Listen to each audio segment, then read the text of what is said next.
जमीयत उलमा इस्लाम ने सेनेटर कामरान मुर्तज़ा को बतौर मेंबर कमेटी नामजद किया। PTI की जानिब से अवामी असम्बली से बैरिस्टर गौहर और सैयद हामिद रजा, सेनेट से बैरिस्टर अली जफर पार्लिमानी कमेटी के लिए नामजद।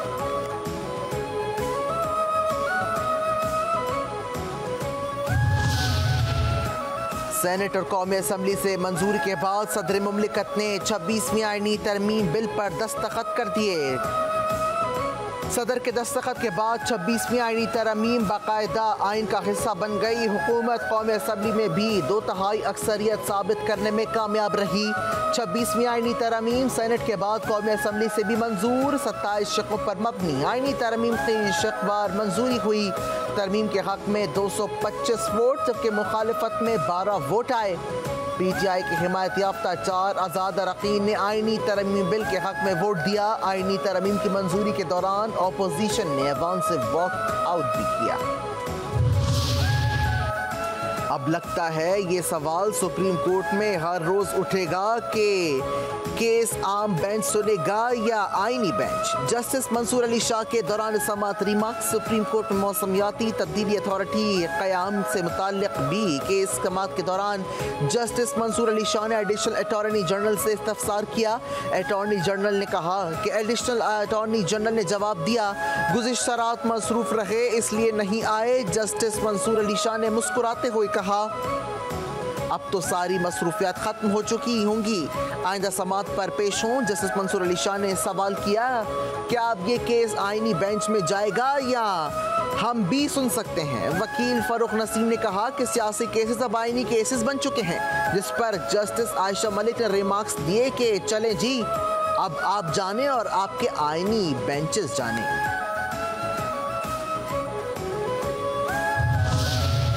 सुप्रीम कोर्ट ने तहरीक इंसाफ की नजरसानी की दरख्वास्त खारिज कर दी। PTI वकला ने केस के मेरिट्स पर दलाइल ही नहीं दिए। चीफ जस्टिस ने हुक्मनामा लिखवा दिया। चीफ जस्टिस ने रिमार्क्स दिए गुज़िश्ता फैसले में कोई गैर कानूनी नुक्ते की निशानदही नहीं की गई। जस्टिस मुसर्रत हिलाली ने इस्तफसार किया इंटर पार्टी इंतखाबात करवाना तो एक हफ्ते का काम है। हामिद खान ने बताया हमने इलेक्शन करवाया है, जनाब ने इसे कलअदम करार दिया। बैरिस्टर अली जफर ने कहा कि ये बेंच अब ये केस सुन ही नहीं सकता, ना हम इसके सामने दलाइल देंगे। चीफ जस्टिस ने रिमार्क्स दिए हमें ना बताएं हम क्या सुन सकते हैं और क्या नहीं। हामिद खान ने कहा हुक्मनामा लिखना है तो मेरा पूरा मौक़िफ़ लिखें, मैंने दलाइल क्यों नहीं दिए।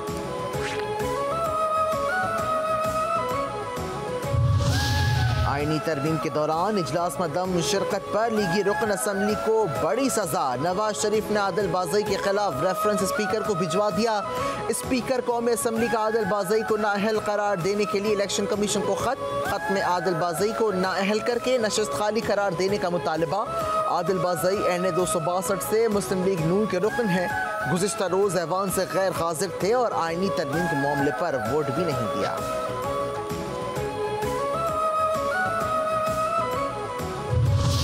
PTI इक़्तिदार में आकर मुतनाज़े गैर आईनी तरमीम का खात्मा करेगी। मुशीर इत्तलात KP बैरिस्टर सैफ कहते हैं जाली हुकूमत ने रात की तारीकी में सुप्रीम कोर्ट पर शब खून मारा।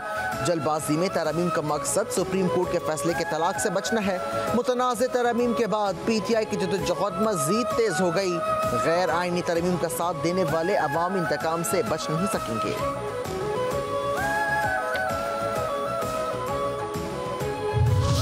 आईनी तरमीम को चैलेंज करने के लिए कानूनी अमल का जायजा ले रहे हैं। अमीर जमात इस्लामी हाफिज नईमुर रहमान कहते हैं कि 26वीं आईनी तरमीम को चैलेंज करने पर गौर कर रहे हैं। असम्बली में आधे लोग वो हैं जो जीते ही नहीं। 1993 का आईन मुश्किल हालात में बना था।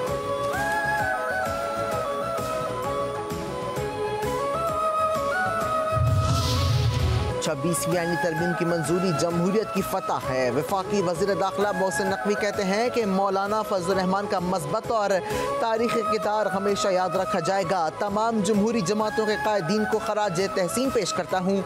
आईनी तरमीम बिल की मंजूरी पार्लियामेंट का हक है।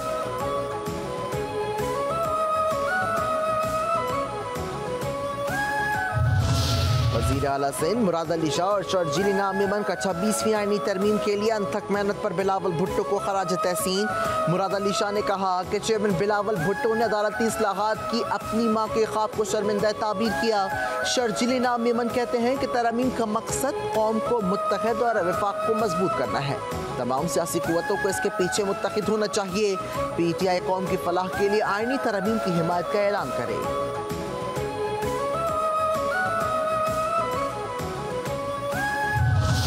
26वीं आईनी तरमीम से बर वक्त इंसाफ होता नजर आएगा। वज़ीर आला पंजाब मरीम नवाज के आईनी तरमीम के पास होने पर कौम को मुबारकबाद। कहती हैं आइन तरमीम पार्लियामेंट की बालादस्ती के लिए नागुज़ीर थी। तरमीम पाकिस्तान को दुनिया की मिसाली जमहूरियत की सफ में खड़ा करेगी।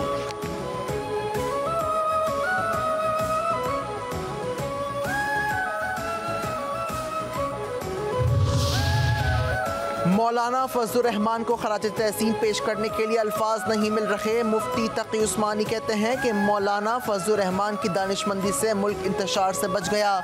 सूद का खात्मा, वफाकी शरई अदालत और मदारिस का मसला हल हो गया। कौम को मुबारकबाद हो, मुद्दत बाद ऐसी खुशखबरी मिली है। कराची के इलाके नौरताजाबाद में फायरिंग से एक शख्स जाँ बहक। मकतूल फजल जमान को मुसल्लह मुल्जिमान ने गाड़ी में बैठते वक्त निशाना बनाया। मकतूल के पास से सिंध बिल्डिंग कंट्रोल अथॉरिटी का एक लेटर मिला। पुलिस हुकाम के मुताबिक वाक़या इब्तदाई तौर पर दुश्मनी का शाखसाना है। मकतूल सिक्योरिटी इदारे का साबिक अफसर था, 4 साल कबल रिटायर्ड हुआ था। अब में नामालूम अफराद की कार पर फायरिंग। पीपल्स पार्टी का मकामी रहनुमा जाँ बहाक बशीर अहमद मोहम्मद को शदीद जख्मी हालत में अस्पताल मुंतकिल किया था, जहां वो दौरान इलाज जख्मों की ताब ना लाते हुए दम तोड़ गए। फायरिंग के बाद मकतूल की गाड़ी फुटपाथ से जा टकराई थी, जिससे कार के अगले हिस्से को नुकसान पहुंचा। अडियाला जेल में कैदियों से मुलाकातों पर तहुक्म सानी पाबंदी लगा दी गई। ज़राए के मुताबिक जेल में मुलाकातों पर पाबंदी का इतलाक सियासी कैदियों समेत आम कैदियों पर भी होगा। अडियाला जेल में मुलाकातों पर पाबंदी का फैसला सिक्योरिटी खदशात के बायस किया गया। मुलाकातों पर पाबंदी की तौसीह पंजाब हुकूमत ने की।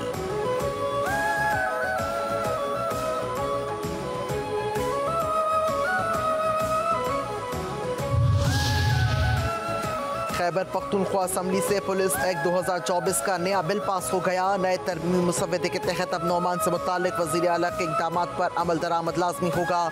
ग्रेड 18 और उससे ऊपर के पुलिस तबादलों के लिए वज़ीर आला की मंजूरी लाजमी होगी। वज़ीर आला को पुलिस के उमूमन और खुसूसी उमूर से मुतालिक बाखबर रखा जाएगा। पब्लिक सेफ्टी कमीशन में एडिशनल सेशन जज को हटाकर MNA को शामिल किया गया। वज़ीर आला सिंध सैयद मुराद अली शाह की ज़ेर सदारत कराची के तरक्याती मनसूबों पर इजलास। मुराद अली शाह कहते हैं कि रवा साल 187.3 बिलियन रुपए मुख्तस किए हैं। ADP में 76.95 बिलियन रुपए 988 स्कीम्स के लिए खर्च हो रहे हैं। कराची के 6 बड़े मनसूबों पर 103.05 बिलियन रुपए इस्तेमाल हो रहे हैं।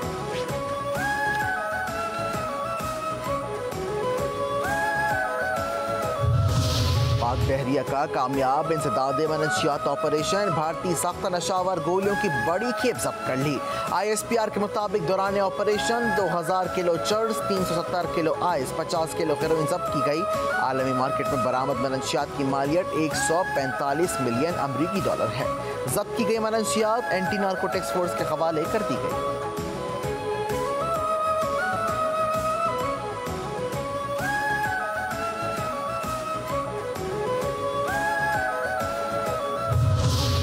रावलपिंडी में टर्निंग ट्रैक बनाने के लिए मुनफरिद टोटके, विकेट को पंखों और हीटर से खुश्क किया जाने लगा। कौमी टीम मुल्तान टेस्ट की तर्ज पर रावलपिंडी में भी जीत के लिए पुरअज़्म। पाकिस्तान और इंग्लैंड के दरमियान तीसरा और आखिरी टेस्ट मैच 24 अक्टूबर से पिंडी क्रिकेट स्टेडियम में खेला जाएगा। 3 टेस्ट मैचेस पर मुश्तमिल सीरीज 1-1 से बराबर है।